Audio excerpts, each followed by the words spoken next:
All right, Oscar's going to introduce this book. Go ahead. It's called The Hike. It's called The Hike, written by Allison Farrell. Oscar and I are reading this book outside.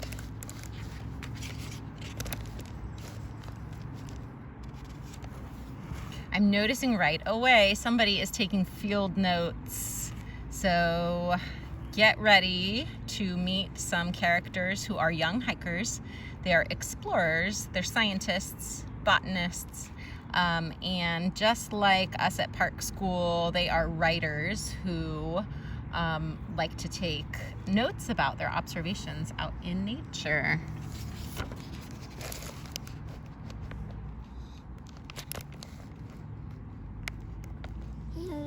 Yoo-hoo! Almost ready? Just one more cut. Just a few more feathers. I see some labels. This is the Three Sisters Garden. If you're in 1KB, you might know what that is from our study in the fall. Oops, Oscar, excuse me. I see a sunflower that is labeled. And there are some trail signs. Buck Mountain is that way, Alder Lake, Trillium Trail, and Licorice Fern Loop. Hello.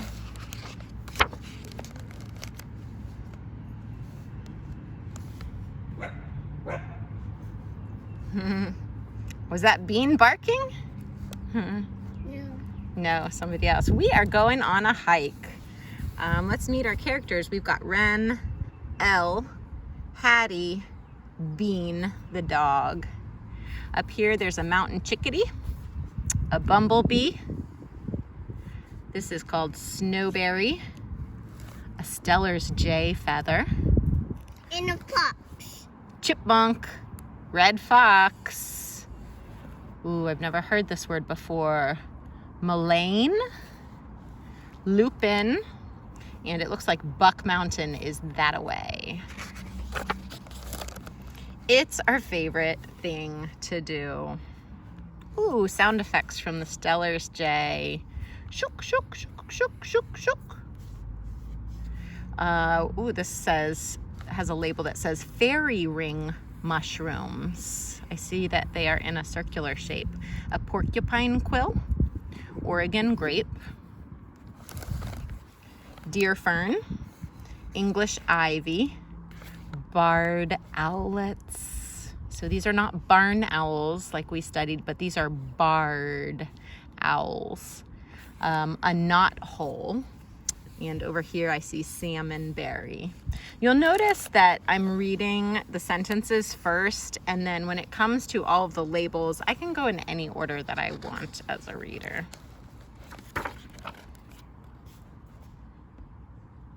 In the beginning, we run like maniacs. Arf, arf. There's a flock of birds. Wait, hey, wait for me. A chipmunk nest, wild columbine, burdock. This is a taproot. So a taproot has a nice thick part in the middle with little tiny roots coming off. That's called a taproot. A swarm of bees, old man's beard. Looks like it's a type of moss or lichen maybe. And a flock of birds. Until a ripe patch of thimbleberries slows us down. Here we have a western toad, Douglas fir bough. Bough is another name for branch. Branch. Branch and the trolls. Oh, Oscar's making a connection. Branch is the name of a character in the Trolls movie. Thank you. Elle teaches us how to make leaf baskets. Ooh, we get a peek at Wren's sketchbook. So she wrote leaf baskets. Ooh, it looks like a how-to. Elle's instructions. Number 1, find one big leaf with 5 tips. 2, poke stem into opposite leaf tip.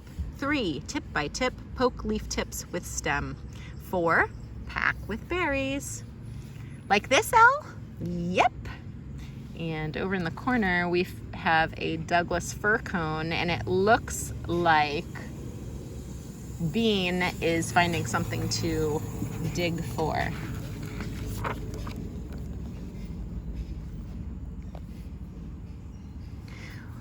We may have eaten too many berries. Is that possible? I thought we were saving some for later.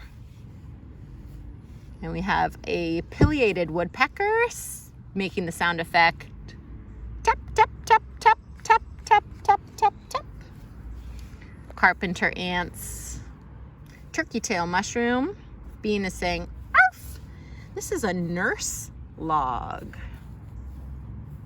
So a nurse log is a tree that's fallen in the woods that then becomes a home and a caretaker of many other living things. So I see a turkey tail mushroom growing on there. It looks like some moss or lichen. It looks like a chipmunk is making it its home. And who knows what else. The hike gets steep and the trail narrows.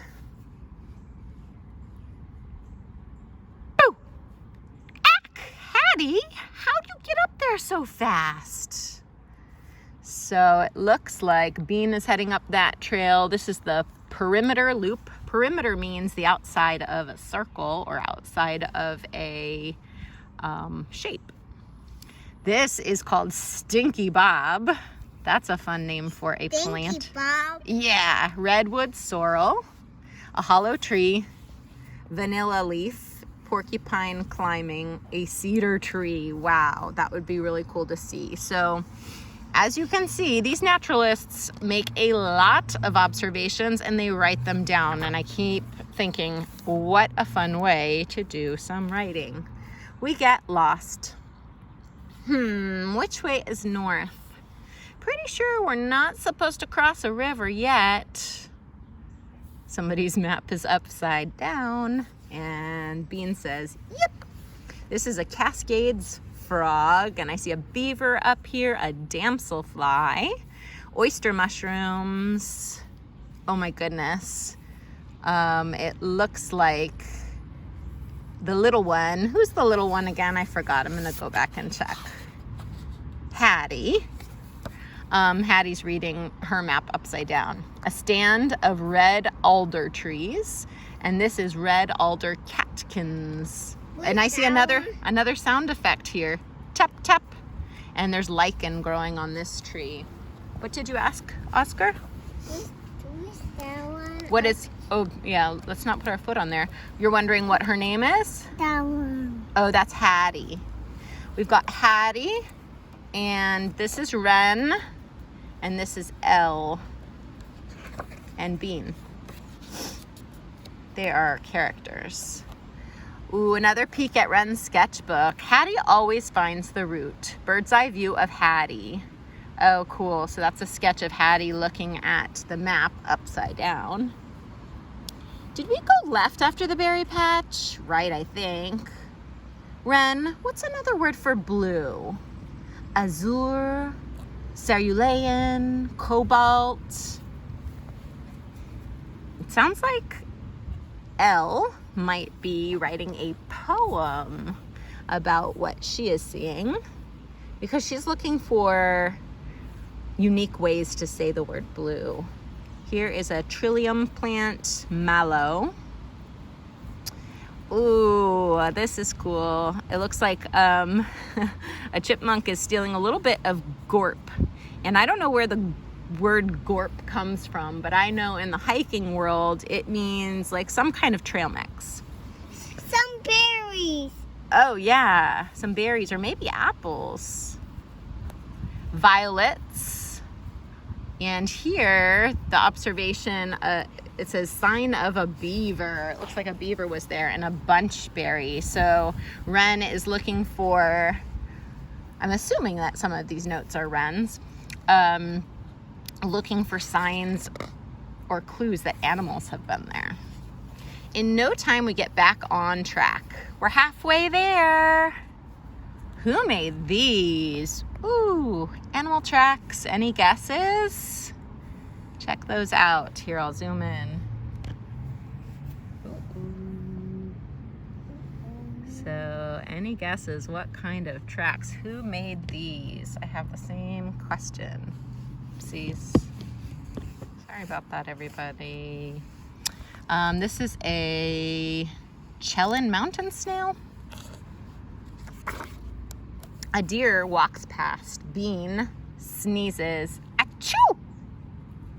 We have a white-tailed deer, western tiger, swallowtail butterfly. Ooh, if anybody watched the movie Austin's Butterfly, that's the type of butterfly he was making. Maidenhair fern, tree burl, salal, black morel mushroom, orb weaver spider. What did you say, Oscar? The deer vanishes so quick, we wonder if it was ever really there.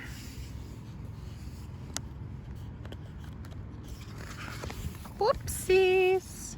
Excuse us. A light rain comes and goes. The birds are happy. We listen to them chirp and chatter in the trees. This is the river we were looking for, right, Hattie? A mountain whitefish is swimming in the stream. Torrent salamander. Ooh, Oscar and I found salamanders yesterday, didn't we? Some advice for you. They are just coming out, and we just were turning over rocks and bricks, and we found 2 or 3 salamanders yesterday. So go flip over a log, a rock, or a brick. And some ants. We found ants too. This is a mountain. And box. We found a fox? A box. A box, yeah. Mountain bluebird. Ooh, it looks like she's answering over here. We saw the ants and the box. Yes. We saw the ants and the box. True. This is the river we're looking for, right, Hattie? Yep. False Solomon's seal. So it looks like maybe this plant looks like another plant called Solomon's seal. Anna's hummingbird. I'm noticing a lot of names of people in our first grade community. Foxglove. What's Anna there? Oh, so Anna is not actually a character in the story. That's just the name of this kind of hummingbird. Anna is from Rhino. Oh, that's true. Anna is from Rhino in the house. Oscar is making a connection between the name Anna and the book Rhino in the House. That's another great Zoo Lab book that we will post really soon. Hummingbird is from Owlie. Yes, and there's another book, Owlie, and there's a hummingbird and Owlie. Lots of connections, Oscar.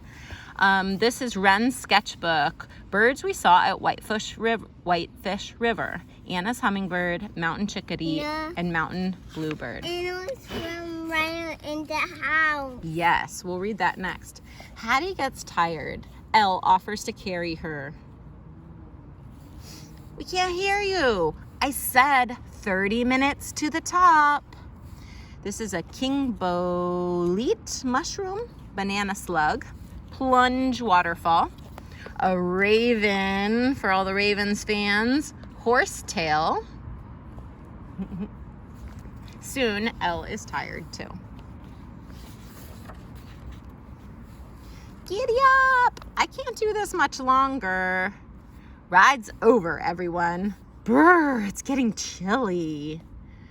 Wow. This is a creeping penstemon. Can you read that crying one again? The crying one. She said, I can't do this much longer. She's getting very tired. This is called Cushion Pink. Can you read it again? Glacial striations. I bet you've talked about glaciers, or as Miss Laura might say, glaciers. Can you read the crying one? In Canadian English. Can you read the crying one? The crying one. I can't do this much longer. Golden fleabane. This is a cirrus cloud. Did you know that different cloud formations have different names? And here is the dwarf alpine. So it looks like as they get higher on this mountain, things are changing a lot. This is the path to the summit, and this is to the perimeter loop. Oh, this is another hiking word. It's cairn. And a cairn is when a hiker stacks and balances rocks on top of them to show other hikers the way of the trail. It's a way that hikers communicate to each other. At the top, Wren takes out her flag, Elle reads her poem, and Hattie releases feathers into the wind. Wow, that's beautiful. Do you think it's beautiful, Oscar? No. That's Oscar's favorite joke right now. It's beautiful and crunchy. We did it. She is looking through her binoculars. Wow. Back down the mountain. This is Indian paintbrush. Beautiful paintings. Cosmos, you can see that the stars are coming out and there are many constellations. Do you recognize any of those from your astronomy work this year with Miss Laura? They're going to the house. They're going back to their house. I will miss. And we get. I will miss the people why they're going to their house. You're gonna miss your friends, Wren and Elle and Hattie. Yeah, sometimes we get very attached to characters in books. And then the book ends and then we say goodbye and then we read it again later, right? Here's another peek at more notes from Wren's sketchbook. So these might give you some really great ideas of how you can take field notes. Field notes are just a writer's word for observations, the things that you see outside. So some things I saw today, a Steller's jay, and then there's some notes here, kind of like thinking tracks. Smart, noisy, in the Corvidae family, along with crows, ravens, magpies, and jays. So it sounds like Wren might be a bit of an expert and have some background information about birds.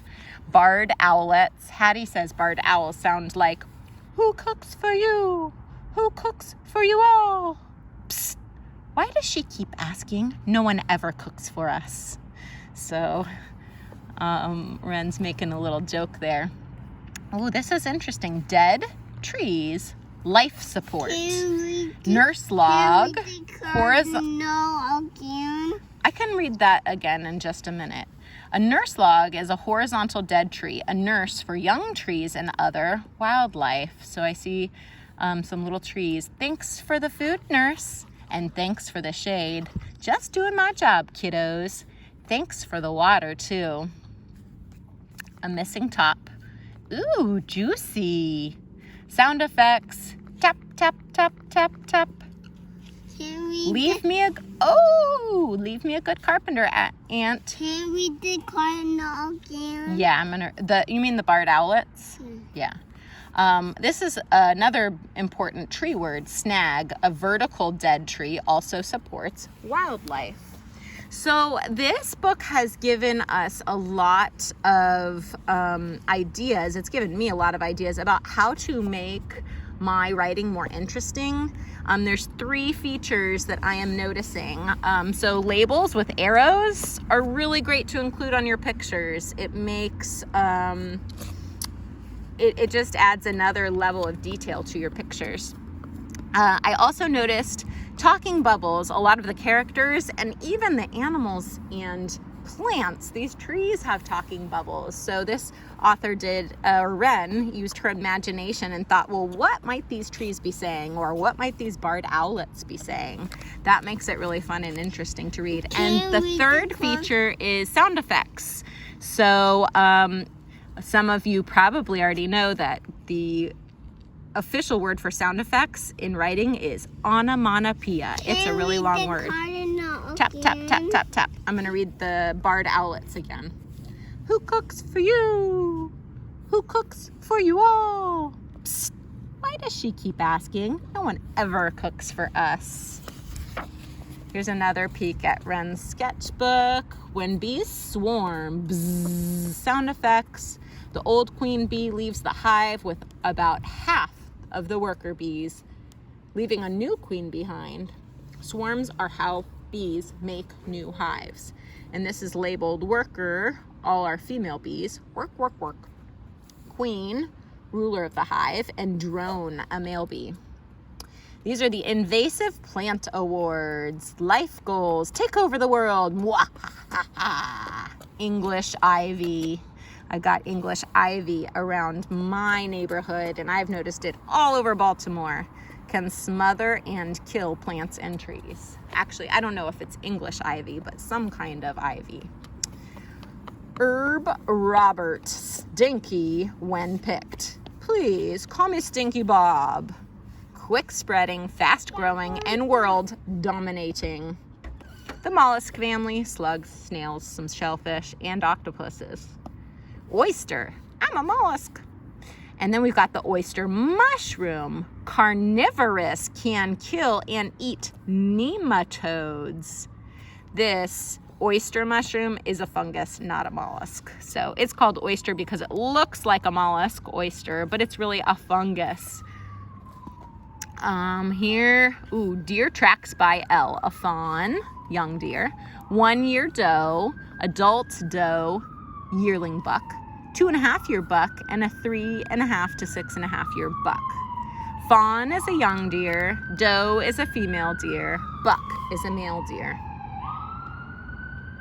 Pardon the sirens, reading outside in the city. Ooh, and then she put a question. Was the buck we saw a 3.5 to 6.5 year buck? Here's a nematode zoomed in. Yeeps, teeny tiny wormy insect. I think Oscar's right. I think we're about done, but as you can see, oh my goodness, the possibilities are endless. Will you scoot back so your shadow isn't in there?